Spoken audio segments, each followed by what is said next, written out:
Good morning and welcome back to my channel. और आज के আমার মনটা খুব খারাপ, ঘর ফাঁকা ফাঁকা মনে হচ্ছে।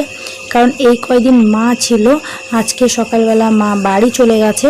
মা শরীরটা যদিও এখনো পুরোপুরি সুস্থ হয়নি, কিন্তু মা আর থাকতে চাইছে না। বেশ অনেক দিনই হয়েছে বাড়ি থেকে এসছে। আর এমনিতে কি অন্যান্য সময় মা আসলে তো কি যেদিন আসে তার পরের দিনই চলে যায়, খুব বেশি হলে কি খুব জোরাজুরি করলে একদিন থাকে। কিন্তু এবার বাড়ি থেকে এসছে, বেশ অনেক দিন হয়ে গেছে, মার আর কিছুতেই মন টিকছে না। বাড়ির জন্য মার মন ছুটে গেছে।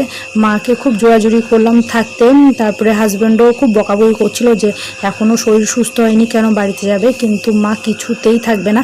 তারপরে আবার বাবা একা বাড়িতে রয়েছে, কি বাবা একাই রান্না করে খাচ্ছে। বাবার শরীরটাও ভালো না, সেই জন্যেই মা আর থাকতে চাইছে না। আর যেহেতু হচ্ছে কি মা অনেক দিন ছিল, আজকে চলে গেছে, সেই জন্য ঘরটা একদম ফাঁকা ফাঁকা মনে হচ্ছে।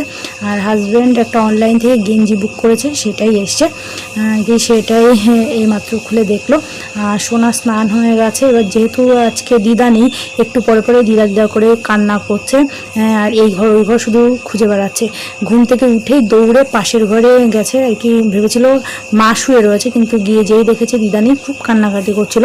এবার স্নান করে এসে প্রতিদিন ও বায়না করে যে দিদার কাছে ও হচ্ছে গিয়ে গা হাত মুছবে, সেই জন্য আজকেও বায়না করছিল, কিন্তু যেহেতু মা নেই খুব কান্নাকাটি করছিল দিদা দিদা করে, সেই জন্য ওকে স্নানের পরে এখন একটু বাইরে নিয়ে এসেছি। তো চলো আজকে আমার ভিডিওটা এই পর্যন্ত।